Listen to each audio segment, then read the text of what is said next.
ইগতানিম খামসান ক্বাবলা খামসিন, শাবাবাকা ক্বাবলা হারামিকা, ওয়া সিহহাতাকা ক্বাবলা সাকামিকা। নবী আলাইহিস সালাতু ওয়াস সালাম বলেন, তোমরা নিজের জীবনকে পাঁচটি জিনিস আসার পূর্বে নিজের জীবনকে 5টি জিনিসের উপর মূল্যায়ন করো। কি করো? মূল্যায়ন করো।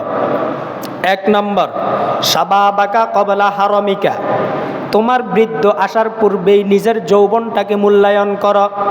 যদি বৃদ্ধকাল এসে যায়, হাদিস শরীফের মধ্যে আছে, কোনো ব্যক্তি যদি যৌবনকালে ইবাদত করে, ধারাবাহিকভাবে কোনো ইবাদত করতে থাকে, যদি সেই বৃদ্ধ হওয়ার পরে ওই আমলগুলা করতে না পারে যেই আমলগুলা সেই যৌবনকালে করছে, হাদিস শরীফের মধ্যে আছে, রাসূল পাক সাল্লাল্লাহু আলাইহি ওয়াসাল্লাম বলেন, যদি বৃদ্ধতার কারণে সেই ওই আমলগুলা করতে না পারে, আল্লাহ পাক রব্বুল আলামিন তার আমল নামায় যৌবনকালের সওয়াবগুলা তার আমল নামায় লিপিবদ্ধ করে দিবেন।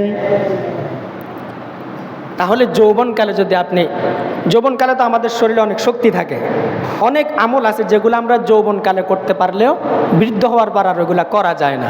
তো আল্লাহ বৃদ্ধ হওয়ার কারণে আপনি যে আমলগুলা করতে পারেন নাই, ওই সমস্ত আমলগুলা আপনার আমল নামায় লিপিবদ্ধ করে দেবেন।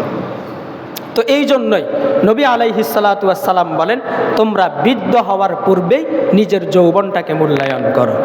এই যে আমরা এখানে যতজন লোক বসে আছে, মুরব্বী ছাড়া যুবক নাই, যুবক নাই।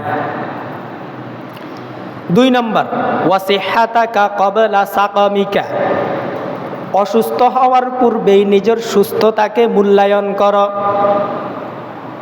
হাদিস শরীফের মধ্যে এটাও বর্ণিত আছে, কোনো মানুষ যদি সুস্থ থাকা অবস্থায় কোনো আমল করে থাকে ধারাবাহিকভাবে, সে যদি অসুস্থ হওয়ার কারণে ওই আমলগুলা করতে না পারে, তাহলে আল্লাহ পাক রব্বুল আলামিন ওই সুস্থতার সময় যেই আমলগুলা করছে ওই আমলগুলার সওয়াব অসুস্থ হওয়ার পরেও তার আমল নামায় লিপিবদ্ধ করে দিবেন।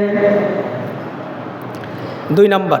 3 নম্বর, ওয়া গিনাকা ক্বাবলা ফাকারিকা, তুমি দরিদ্র হওয়ার পূর্বে নিজের ধনাঢ্যটাকে মূল্যায়ন করো।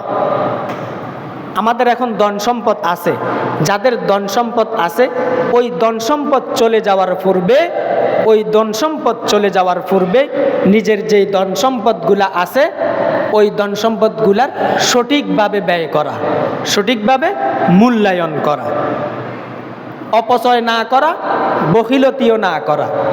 এই দুইটার মাঝামাঝি যেটাই হয় সেটাই হচ্ছে নিজের সম্পদের সঠিক ব্যয়। অপচয় না করা, বখিলতি না করা। 4 নম্বর, ওয়া ফারাগাকা ক্বাবলা শুগলিকা,